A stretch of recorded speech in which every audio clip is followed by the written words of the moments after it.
खुलुमबाय आं बे समाव दङ उदालगुरि जिल्लानि सिङाव थानाय नोलोबारि हालामनि सिङाव थानाय लाल बाहादुर शास्त्री हाई स्कुलाव दिनैनिफ्राय मेट्रिक आनजाद सेथि खेबनि थाखाय बे नोलोबारि हालामनि सिङाव थानाय बे लाल बाहादुर शास्त्री हाई स्कुलाव जागायजेनसिगोन दा बिनिनो दिनै बिथा हास'नायखौ जोङो नुनो मोनबाय आरो जोङो बे समाव बे लाल बाहादुर शास्त्री स्कुलाव जे दिनैनिफ्राय मेट्रिक आनजाद हैगिरिफोरखौ बिथांमोना नायगिदिंनो फैदों आरो इनचार्ज हिसाबै बिथां गबिन्द डेका बिथांमोननिफ्राय जों माखासे बाथ्राफोरखौ मिथिना लानो नागिरदों बिथांमोना मा फोरमायो जों बे समाव बिथांनि खाथियाव थांनि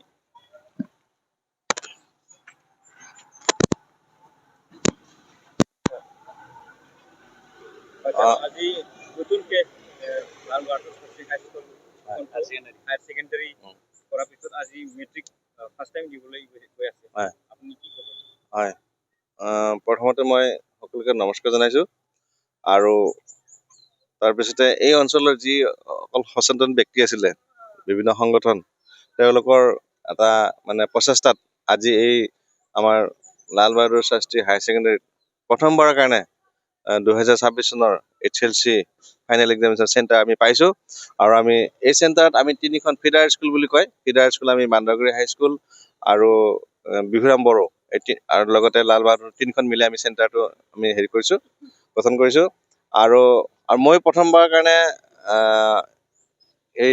মানে নতুন চেণ্টাৰটোৰ দায়িত্বভাৰ ল'ব লগা হৈছে কাৰণ কিয় এই বিদ্যালয়ৰ যি অধ্যক্ষ তেখেতৰ ছোৱালী কেণ্ডিডেট আছে গতিকে তেওঁক আমাৰ এটা মানে SOP আছে তেওঁ থাকিব নোৱাৰে কাৰণে তেওঁ বাহিৰত থাকিব গতিকে আমি দায়িত্ব লৈছোঁ আৰু আশা কৰিছোঁ এই গোটেই পৰীক্ষা কেইদিন আমি সকলো ৰাইজৰ পৰা দল সংগঠনৰ পৰা ইয়াৰ যি সচেতন ব্যক্তি আছে তেওঁলোকৰ পৰা যাতে সহায় সহযোগ পাওঁ আৰু মই ইতিমধ্যে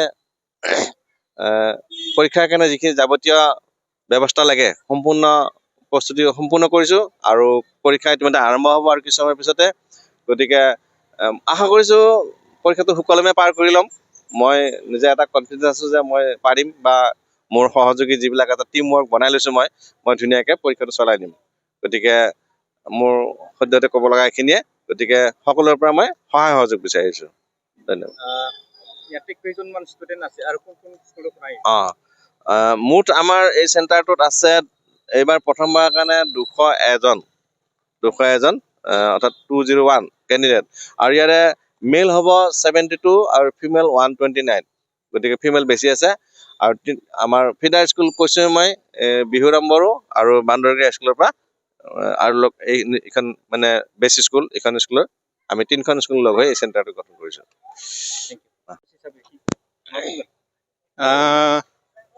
गिबियावनो आङो जोंनि बे नोलोबारि हालामनि सिङाव बे 2026 मायथाइनि SSLC फाइनाल आनजादखौ खुंनो थांनायाव एबा सेन्टार मोननायाव गोजोननाय मोनदों आरो जों बे हालामनिनो माखासे समाजकर्मी सांग्रां बुद्धिजीबि मेलेमजिबि बिथांमोननि नाजानायाव जों बे सेन्टारखौ देग्लाय बेवहाय मोननो हादों बेनि थाखाय आं जोबोर गोजोननाय मोनदों लोगोसे साबायखरबो बावनाय हरदों आरो बेवहाय आं बुंनो लुबैयो मा जे जाहाथे जोंनि बे सेन्टार गोदानै खुलिजानाय फाथिजानाय बे सेन्टाराव आरो बिनि लोगोसे खाथि खाला थानाय गासै गामिफोर बिनि सिङाव थानाय गासैबो साफ्रोमबो मेलेमजिबि बिथांमोना समाजनि साफ्रोमबो व्यक्तिफ्रा जाहाथे बे मेट्रिक आनजादनि सेन्टारजों लोगोसे लोब्बा थानानै हेफाजाब होलायो आं बेखौ मिजिंथिदों ओमफ्राय आसा खालामदों देग्लाय जोंहा गिबि खेबनि थाखायसो बेवहाय सेन्टार बेखेवजेननाय जादोंब्लाबो जोङो हयथ' बेवहाय मोजां रिजाल्ट मोनगोन होनना जोङो आसा खालामनो हायो मानोना बान्दरगुरि हाई स्कुल आरो बिनि नैथियाव आङो बिहुराम बर' हाई स्कुलनि जानानै बेखौ आसा खालामथावना बायदि मोनदों जे बिथांमोननि बान्दरगुरि हाई स्कुलावबो मोजां फरायसा दङ आरो आंनियावबो सानैसो मोजां फरायसा दङ जिहेतु नोंथाङा ओनसोलनिनो सासे मेलेमजिबि आरो ओनसोलनि हिसाबै नोंथाङा रायजोफोरनि सिगाङाव मा फोरमायनो सानदों जेनेबा मा सोरखौ साबायखर बावगोन बे सेन्टारखौ मोननायनि थाखाय बेवहाय साबायखर बावनांगोन गिबियै जोंनि बे ओनसोलनिनो नोलोबारि दखरा बर' फरायसा आफाद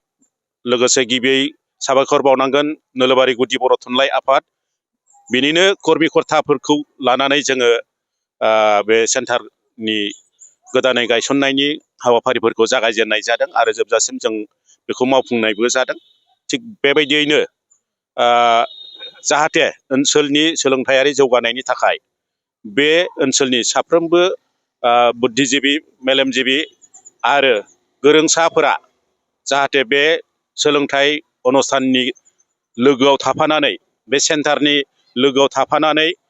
सोलोंथायारि आबहावा दाफुंनायाव हेफाजाब होयो बेखौ आं आसा खालामनायजों लोगोसे बयखौबो हेफाजाब होनो थाखाय खावलायनो गोसो जायो आरो आङो खैरोगुरि बेरगामनिफ्राय फैदों औ औ आंनि गोसोआ गोजोननाय मोनदों खाथियाव होनो मोननायखाय फिसाजोआ जोंहा दा गोजानावसोमोन ना ओमफ्राय बेयावहाय देग्लायहाय लाबोनाय जाबाय मेट्रिक आनजादखौ बे स्कुलाव होनो थाखाय आरो माबा बिहुराम बर' बेनिफ्राय फैदों আজি পৰীক্ষা দিব আহিছে কিবা কালি আহিছিলো মই হয়তো নাহিলে আৰু পঢ়া নাই বুলি তাই কৈছিল পৰীক্ষা নিদিওঁ বুলি আমিও ভাবিছিলো এইবাৰ পৰীক্ষা দিব নিদিওঁ বুলি তাৰপিছতে এনেকে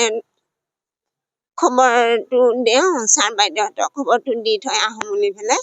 তাৰপিছত কালি আহিলো তাৰপিছত ক'লে আৰু কেনেকুৱা অৱস্থা লৈ আহিবৰ কাৰণে কোৱা কাৰণে মই আনিলো আৰু আজি